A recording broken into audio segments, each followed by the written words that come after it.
ಸದನದಲ್ಲಿ ಇವತ್ತು 150 ಕೋಟಿ ಆಫರ್ ಬಗ್ಗೆ ವಾಗ್ವಾದವೇ ಆರಂಭ ಆಗಿದೆ.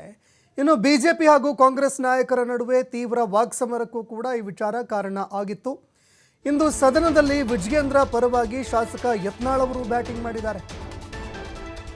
ಬಿವೈ ವಿಜಯೇಂದ್ರ ಅವರ ಪರವಾಗಿ ಶಾಸಕ ಬಸನಗೌಡ ಪಾಟೀಲ್ ಯತ್ನಾಳ್ ಬ್ಯಾಟಿಂಗ್ ಮಾಡಿದ್ದಾರೆ. ಸಿಎಂ ಯಾರದ್ದೋ ಮಾತು ಕೇಳಿ ಈ ರೀತಿ ಹೇಳುವಂಥದ್ದು ಸರಿಯಲ್ಲ. ಯಾರೋ ಹೇಳಿದ್ರು ಅಂತ ಸಿಎಂ ಅವರು ಈ ರೀತಿ ಹೇಳೋದು ಸರಿಯಲ್ಲ. ಅವರ ಬಳಿ ದಾಖಲೆ ಏನಾದರೂ ಇದ್ರೆ ಆ ದಾಖಲೆಗಳನ್ನು ಬಿಡುಗಡೆ ಮಾಡಲಿ. ಬಿಜೆಪಿಗರು ಆಮಿಷ ನೀಡಿಲ್ಲ ಅಂತ ಮಾಣಿಪ್ಪಾಡಿಯವರು ಕೂಡ ಹೇಳಿದ್ದಾರೆ. ವಿಚಾರಕ್ಕೆ ಸಂಬಂಧಪಟ್ಟಂತೆ ಮಾಣಿಪ್ಪಾಡಿಯವರು ಕೂಡ ಹೇಳಿಕೆ ಕೊಟ್ಟರು. ಕಾಂಗ್ರೆಸ್ನವರು ಆಫರ್ ನೀಡಿದ್ದಾರೆ ಅಂತ ಹೇಳಿದ್ದಾರೆ. ಅವರು ಹೇಳಿರುವಂಥದ್ದು ಕಾಂಗ್ರೆಸ್ನವರೇ ಆಫರ್ ಕೊಟ್ಟಿದ್ದಾರೆ ಅಂತ ಹೇಳಿದ್ದಾರೆ. ರಾಜ್ಯದ ಮುಖ್ಯಮಂತ್ರಿಯಾದವರು ದಾಖಲೆಗಳನ್ನು ಇಟ್ಟು ಮಾತನಾಡಬೇಕು. ಸಿದ್ದರಾಮಯ್ಯ ವಿರುದ್ಧ ಶಾಸಕ ಬಸನಗೌಡ ಪಾಟೀಲ್ ಯತ್ನಾಳ್ ಗುಡುಗಿದ್ದಾರೆ. ಜವಾಬ್ದಾರಿಯುತವಾದಂಥ ಕರ್ನಾಟಕದ ಮುಖ್ಯಮಂತ್ರಿಗಳು ಯಾರ್ದೋ ಮಾತು ಕೇಳಿ ಈ ರೀತಿ ಹೇಳೋದು ಸರಿಯಲ್ಲ. ಅವ್ರ ಬಳಿ ಏನು ದಾಖಲೆ ಇರಬೇಕು, ಏನಾದರೂ ಇರಬೇಕು. ಈಗ ನೋಡಿ, ಅದೇ ಅನ್ವರ್ ಮಾನಪ್ಪಾಡಿ ನೀನು ಎಲ್ಲ ಮಾಧ್ಯಮಗಳು ಏನು ಹೇಳ್ಯಾರ, ನಾನು ಬಿ ಜೆ ಪಿ ಯಾರೂ ಸಂಪರ್ಕ ಮಾಡಿಲ್ಲ, ನನಗೆ ಯಾರೂ ದುಡ್ಡು ಕೊಡೋ ಆಮಿಷ ಕೊಟ್ಟಿಲ್ಲ, ನನಗೇನೂ ಇಲ್ಲ, ಏನಾರ ಆಮಿಷ ಕೊಟ್ಟಿದ್ರೆ ಕಾಂಗ್ರೆಸ್ನವ್ರು ಆಮಿಷ ಕೊಟ್ಟ್ಯಾರ ಅಂತ ಹೇಳ್ಯಾರ.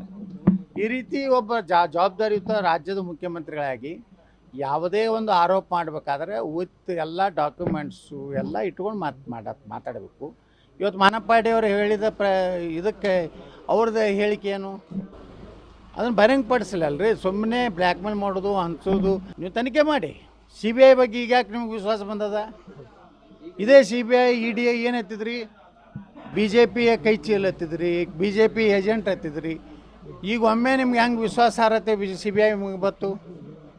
ಅವಾಗ ಸ್ವಾಯತ್ತತೆ ಸಂಸ್ಥೆ ಇದು ನಾವು ಯಾವುದೂ ಮಾಡೋದಿಲ್ಲ ಅಂತ ನಾವು ಹೇಳ್ತೀವಿ. ಈಗ ಸಿ ಬಿ ಐ ಪ್ರಧಾನಮಂತ್ರಿಗಳಿಗೆ ಅದಕ್ಕೆ ಪತ್ರ ಬರೀತೀರಿ? ನೀವೇ ಕ್ಯಾಬಿನೆಟ್ನಾಗ ಇಡ್ರಿ, ತನಿಖೆಗೆ ಆದೇಶ ಕೊಡೋಕೆ ನಿಮಗೆ ಸಿ ಬಿ ಐದವ್ರಿಗೆ ರೆಕಮೆಂಡ್ ಮಾಡಿದ್ರೆ ಸಿ ಬಿ ಐದವ್ರು ಬಂದು ತನಿಖೆ ಮಾಡ್ತಾರೆ. ನಿಮ್ಗೆ ತನಿಖೆ ಮಾಡಿಸೋದು ಬೇಕಾಗಿಲ್ಲ. ನೀವೆಲ್ಲ ಏನು ಮಾಡ್ಲಕತ್ತೀರಿ, ನಾಟಕ ಮಾಡ್ಲಕತ್ತೀರಿ, ಜನರಿಗೆ ಕಣ್ಣಾಗ ಮಣ್ಣು ಹಾಕೋ ಕೆಲಸ ಮಾಡ್ಲಕತ್ತೀರಿ ಅಷ್ಟೇ. ಒಬ್ಬರು ಜವಾಬ್ದಾರಿಯುತವಾದಂಥ ಕರ್ನಾಟಕದ ಮುಖ್ಯಮಂತ್ರಿಗಳು ಯಾರ್ದೋ ಮಾತು ಕೇಳಿ ಈ ರೀತಿ ಹೇಳೋದು ಸರಿಯಲ್ಲ. ಅವ್ರ ಬಳಿ ಏನು ದಾಖಲೆ ಇರಬೇಕು, ಏನಾದರೂ ಇರಬೇಕು. ಈಗ ನೋಡಿ, ಅದೇ ಅನ್ವರ್ ಮಾನಪ್ಪಾಡಿ ನೀನು ಎಲ್ಲ ಮಾಧ್ಯಮಗಳು ಏನು ಹೇಳ್ಯಾರ, ನಾನು ಬಿ ಜೆ ಪಿ ಯಾರೂ ಸಂಪರ್ಕ ಮಾಡಿಲ್ಲ, ನನಗೆ ಯಾರೂ ದುಡ್ಡು ಕೊಡೋ ಆಮಿಷ ಕೊಟ್ಟಿಲ್ಲ, ನನಗೇನೂ ಇಲ್ಲ, ಏನಾರ ಆಮಿಷ ಕೊಟ್ಟಿದ್ರೆ ಕಾಂಗ್ರೆಸ್ನವ್ರು ಆಮಿಷ ಕೊಟ್ಟ್ಯಾರ ಅಂತ ಹೇಳ್ಯಾರ. ಈ ರೀತಿ ಒಬ್ಬ ಜವಾಬ್ದಾರಿಯುತ ರಾಜ್ಯದ ಮುಖ್ಯಮಂತ್ರಿಗಳಾಗಿ ಯಾವುದೇ ಒಂದು ಆರೋಪ ಮಾಡಬೇಕಾದ್ರೆ ವಿತ್ ಎಲ್ಲ ಡಾಕ್ಯುಮೆಂಟ್ಸು ಎಲ್ಲ ಇಟ್ಕೊಂಡು ಮಾತಾಡಬೇಕು. ಇವತ್ತು ಮಾನಪ್ಪಾಡಿ ಅವರು ಹೇಳಿದ ಇದಕ್ಕೆ ಅವ್ರದ್ದು ಹೇಳಿಕೆ ಏನು, ಅದನ್ನು ಬಹಿರಂಗಪಡಿಸಲ್ಲ. ಇನ್ನು ಬಸನಗೌಡ ಪಾಟೀಲ್ ಯತ್ನಾಳ್ ಈವರೆಗೆ ಬಿಜೆಪಿ ರಾಜ್ಯ ಅಧ್ಯಕ್ಷ ಬಿವೈ ವಿಜಯೇಂದ್ರ ವಿರುದ್ಧ ಕಿಡಿಕಾರ್ತಾ ಇದ್ರು. ಅದೇ ರೀತಿ ತಾವೇ ಖುದ್ದಾಗಿ ಅನೇಕ ಆರೋಪಗಳನ್ನು ಮಾಡಿ ಬಿಜೆಪಿ ಒಂದು ರೀತಿಯಾಗಿ ಎರಡು ಇಬ್ಬಾಗ ಆಗುವ ಸೂಚನೆಗಳು ಕೂಡ ಸಿಗ್ತಾ ಇತ್ತು. ಬಣ ರಾಜಕಾರಣ ತಾರಕಕ್ಕೇರಿತ್ತು. ಆದರೆ ಯತ್ನಾಳ್ ಅವರು ಇದೀಗ ಬಿವೈ ವಿಜಯೇಂದ್ರ ವಿರುದ್ಧ ಅವರ ಪರವಾಗಿ ಸಾಫ್ಟ್ ಕಾರ್ನರ್ ತೋರಿದ್ದಾರೆ. ಅನ್ವರ್ ಮಾಣಿಪ್ಪಾಡಿಯವರ ವಿಚಾರಕ್ಕೆ ಸಂಬಂಧಪಟ್ಟಂತೆ ಬಸನಗೌಡ ಪಾಟೀಲ್ ಯತ್ನಾಳ್ ಅವರು ಹೇಳಿಕೆ ಕೊಟ್ಟಿರುವಂಥದ್ದು. ಬಿವೈ ವಿಜಯೇಂದ್ರ ಅವರ ಪರವಾಗಿ ಶಾಸಕ ಯತ್ನಾಳ್ ಬ್ಯಾಟಿಂಗ್ ಮಾಡಿದ್ದಾರೆ. ಇದಕ್ಕೆ ಸಂಬಂಧಪಟ್ಟಂತೆ ಸಿಎಂ ಸಿದ್ದರಾಮಯ್ಯ ಅವರು ಮಾತನಾಡುವಂಥದ್ದು ಸರಿಯಲ್ಲ. ಒಂದು ಜವಾಬ್ದಾರಿಯುತವಾದಂತಹ ಸ್ಥಾನದಲ್ಲಿ ಕುಳಿತುಕೊಂಡಿದ್ದಾರೆ. ಯಾರೋ ಒಬ್ಬರು ಹೇಳಿದ್ರು ಅಂತ ಸಿಎಂ ಆ ವಿಚಾರವನ್ನು ಮಾತನಾಡುವಂಥದ್ದು, ಆರೋಪ ಮಾಡುವಂಥದ್ದು ಸರಿಯಲ್ಲ. ಅವರ ಬಳಿ ಇದಕ್ಕೆ ಸಂಬಂಧಪಟ್ಟಂತೆ ಏನಾದರೂ ದಾಖಲೆಗಳಿದ್ದರೆ ಆ ದಾಖಲೆಗಳನ್ನು ಇಟ್ಟು ಮಾತನಾಡಲಿ. ದಾಖಲೆಗಳಿದ್ದಾವೆ ಅಂತ ಅವರು ಆರೋಪ ಮಾಡಲಿ. ಆದರೆ ದಾಖಲೆಗಳೇ ಇಲ್ಲದೆ ಯಾರೋ ಒಬ್ಬರು ಹೇಳಿದ್ದಾರೆ ಅಂತ ಆರೋಪ ಮಾಡುವಂಥದ್ದು ಸರಿಯಲ್ಲ.